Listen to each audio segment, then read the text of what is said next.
Friend exposed me that my wife got drunk and slept with a guy on a night out. So I kicked her from my apartment and got revenge by living a better life. Good day, everyone. I'll try to keep this as short as possible. In November, my then wife of 5 years and the mother of my 3-year-old son cheated on me. I had taken our son to my grandparents, as I always do on weekends, and she stayed behind our apartment. She asked me to call an Uber for her to see a friend, didn't respond to my texts the rest of the day, and could not account for her time whereabouts when I asked the next day. Fast forward to New Year's Eve, she got drunk and bragged to a mutual friend that she had banged someone on the night in question, someone I know. The mutual friend told me I was livid and told my ex to pack all of her stuff and leave the apartment. When I probed about the infidelity, she said she had no choice but to cheat because I had grown distant and she felt I didn't love her anymore. She has moved back to a friend's place to sort herself out, and I currently have our son. I am devastated.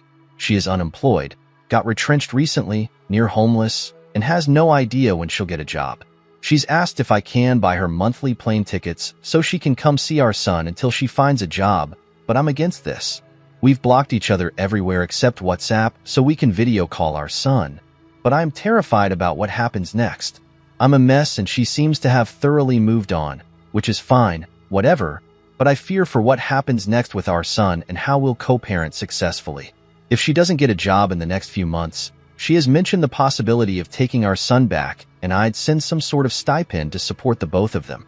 Really looking for any advice. How to heal from the infidelity and how to successfully co-parent. Update. Good day, everyone. Time flies, doesn't it? I can't believe it's been 14 months since this happened. First post. I've been keeping an eye on boards for a while, just hadn't responded, and figured today would be as good a day as any to say goodbye to this subreddit. Just an update. Last month, I was offered and signed a job at a very large tech company, one of the biggest in the world. You probably know which one I'm talking about. Doubled my salary. This job will fundamentally change me and my boy's life forever. We weren't rich, but money wasn't too much of a problem before.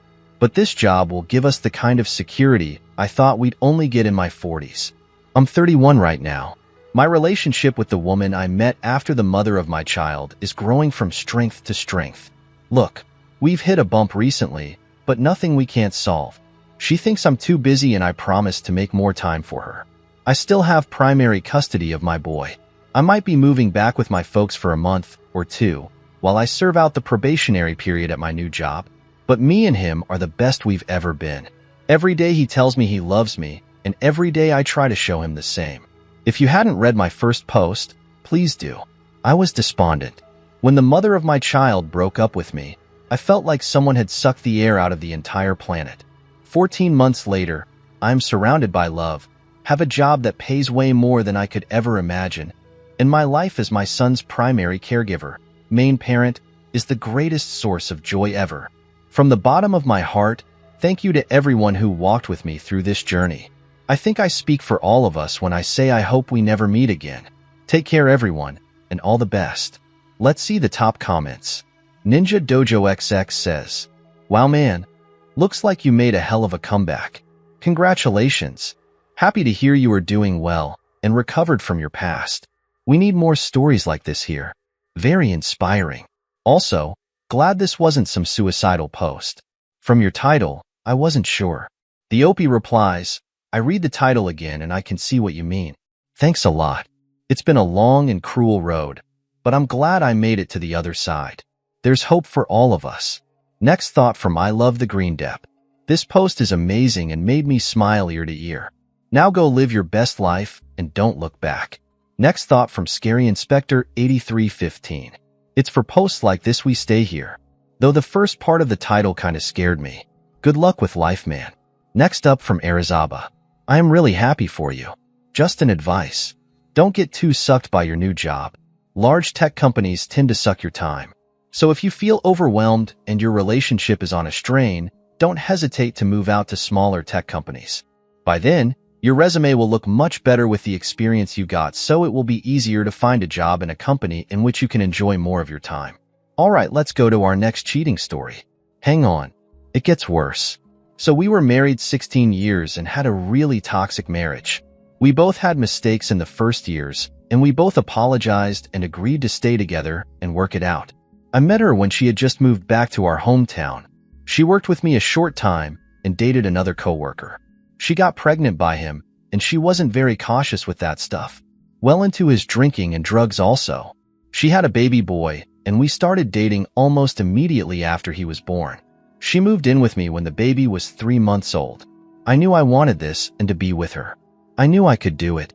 We discovered that the boy was autistic when he was around 2. She had also gotten pregnant with our first girl. Times were tough being young and with 2 little ones, but we strived to make it work. Yet things we did were not supportive for the other person, as toxic relationships go. Another 2 years passed, and we had another baby girl. All these pregnancies, she was supposed to be on birth control. She wasn't. She lied about a lot of stuff. 7 years later, we had another baby girl. Things were done different with this one. She decided to do a home birth, and I was involved. Sat in the tub with her and everything. It was a very moving experience. Things seemed okay, but there's always decisions made by her that seemed reckless. Well, we were having issues, and it seems like it's the same stuff over and over.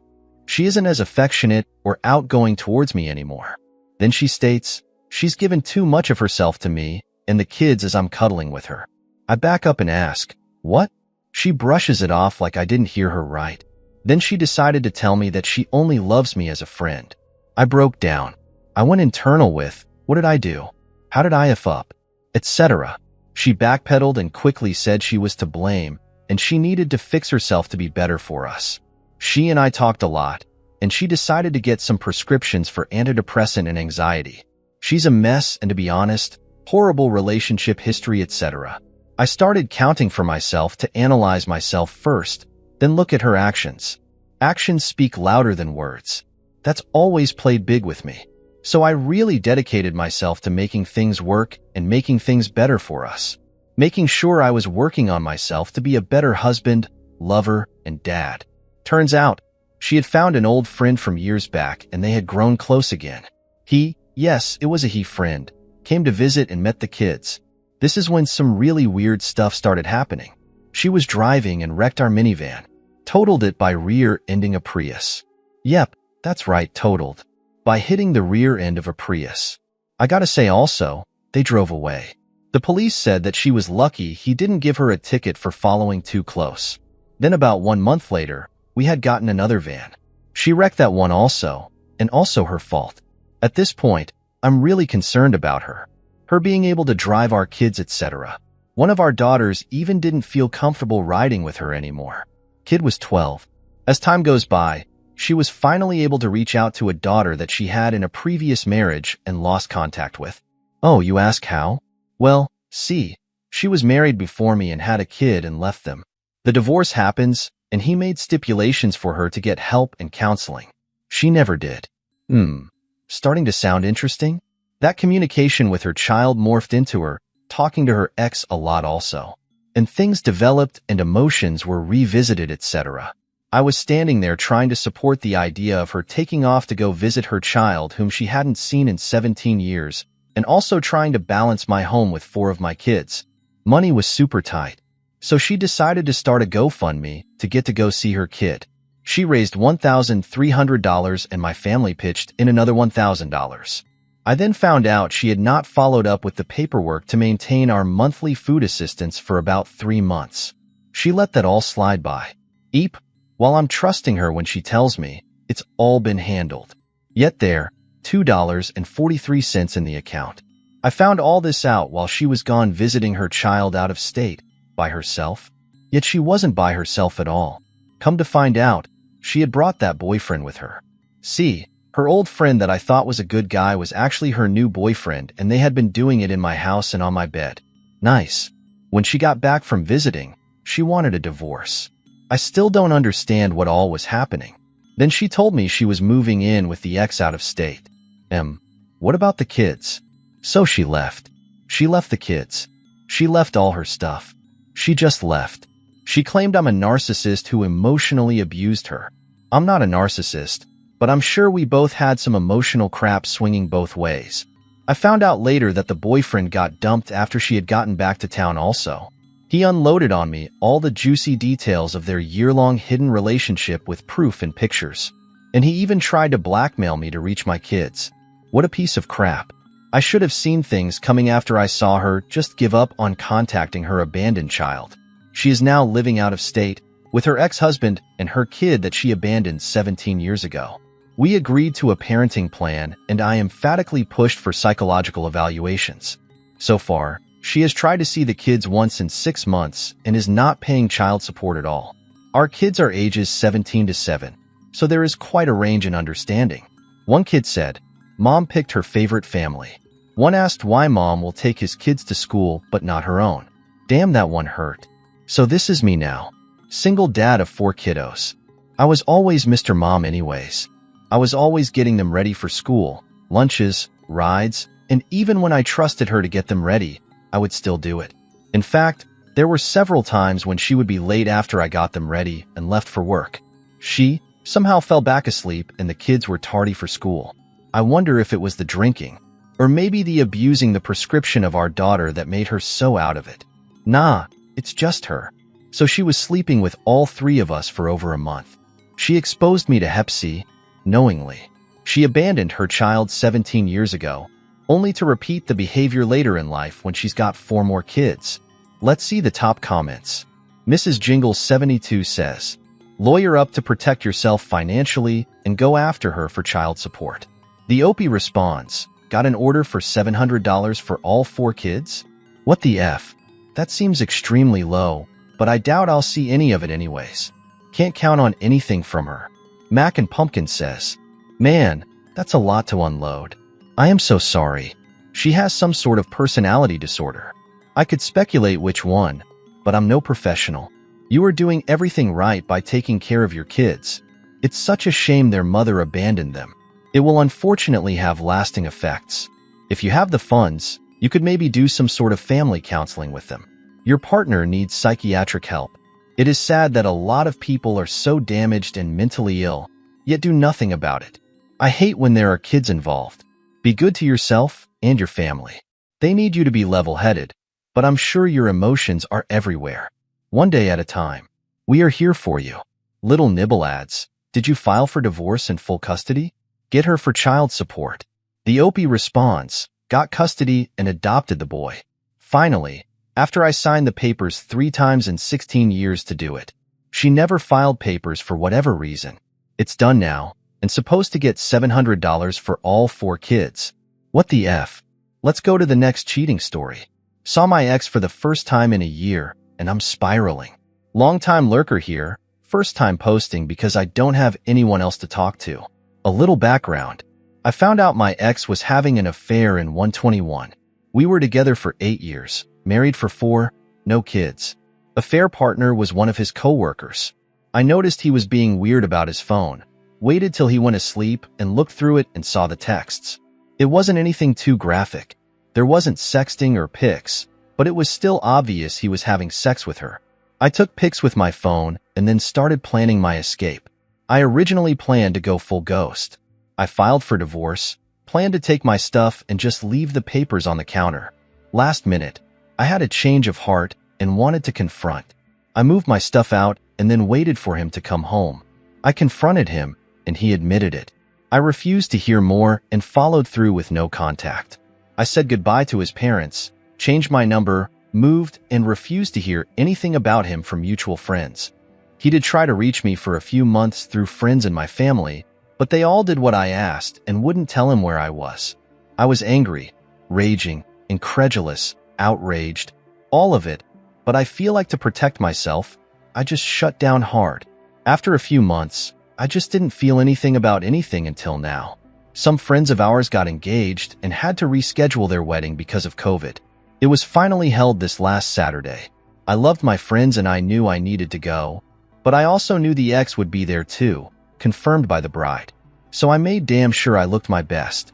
I bought a ridiculously expensive dress and had it tailored so it fit like a glove and brought a very handsome, friends with benefits I've had for the past few months as my date. I didn't know what to expect from my ex. I only asked if he was going to be there and nothing else. So I didn't know if he was bringing the affair partner or anyone else as a date. When I walked in, I couldn't help but look for him, but I still acted like I didn't care. As soon as I saw him, his face just fell. And because I still know him, I knew exactly what was playing through his mind. That it should have been us walking in arm. It should have been us smiling and laughing. What was even crazier is that I saw him. Not the cheater who broke my heart, but my partner, my best friend, my person. And my person was hurting, and I just wanted to go to him and have that person make everything better. I kept up my facade and danced and flirted with my date. The ex had come alone and left early. This was supposed to be my mic drop to our relationship, but I just feel miserable. Now, instead of nothing, there's this yawning chasm of despair. There's still anger, but now there's an amazing amount of regret. I regret not giving him a chance. I regret not trying to reconcile. I regret shutting him out and shutting down. I don't even know how to express how I'm feeling because it's like my feelings are too big for me to comprehend. And I miss him desperately. The craziest part is that I regret changing my phone number because if he called begging me to come back, I would. Thanks for listening. Whoever reads this. Like I said, I don't have anyone to talk to because I supposedly triumphed. I just needed to get it off my chest. Let's see the top comments. Wozniak G says, "Honey, please don't. I reconciled and 16 years later, he cheated again and chose the worst way possible to do it. Spent 30 years serving this life and that relationship and it wasn't worth it. I have cancer and I'm only 54. I spent too many years serving the man I believed in and he never really existed. It's not worth it. I promise you." Next thought from Suspicious Weekend 284. The reason why you felt like this is because he was alone and not with the affair partner. Revisit the situation and ask yourself how you would have felt if he was there with the affair partner. Doubt it would be the same. You have no idea if he is still with the affair partner or not. You did the best thing to protect yourself from him, his lies and deceit. Remember, cheaters manipulate and lie. Even if you asked for an explanation, it's highly likely he would have lied. If he really wanted to find you, he would have. But he didn't. Enjoy your newfound freedom. Continue to live your life to the fullest for yourself. Do not think about the cheater. Relationships that start in secret is based on fantasy. There's only a 25% chance of survival, and sometimes it ends so quickly that only then the cheater realizes what they lost, when it's too late. Our next thought comes from AnyCustard9453. To be honest, maybe the time away was a good thing. If you are serious about testing the waters, make sure you speak with a therapist first. Regret is a difficult emotion to overcome alone. The Opie replies, "Thank you for the comment. Pointing out that regret is difficult to get over is very helpful. I have not gone to therapy, mainly out of spite. Like, why should I go? I didn't do anything wrong. I realize I'm only spiting myself." The next comment comes from Average Joe 78. "Opie, sorry, but you have misunderstood the objective of the therapy. You were right about not doing anything wrong, but you were hurt. You got wounded, and therapy will help you to close that open wound in a healthy way. It's like if the other person broke your arm. You didn't do anything wrong, but the one who got hurt was you, and you require attention. Emotional wounds are similar sometimes. They need professional care to heal in the right way." Tertry78 adds, "This is a very normal human emotion to experience after trauma. It's very normal to feel like you could have easily reconciled. But you know deeply after the pain you felt that it just wouldn't have felt the same. You understand that it's triggering to still see him, especially since you haven't fully processed all of your emotions and try to bury them. You really need to process this properly. I suggest you read The Body Keeps the Score to better understand how your body is reacting. There's a lot hidden deeply that you need to feel and properly deal with." One more thought from Upon the Tangled Shore. "You were strong enough to leave him, and you gave yourself an incredible gift. You have your dignity, your self-respect, and you know your worth. You are free to find someone that will love you and protect your heart and your trust. You go back to him, and you will lose all of that. You have your regrets because you're not over him yet, but you love a person that is no longer there. The ideal of that person is incredibly hard to let go of, especially when you yourself loved them purely, with all of your heart. You see him and want that love you gave him, that feeling back. Maybe even believing it could be the same again. But it won't be.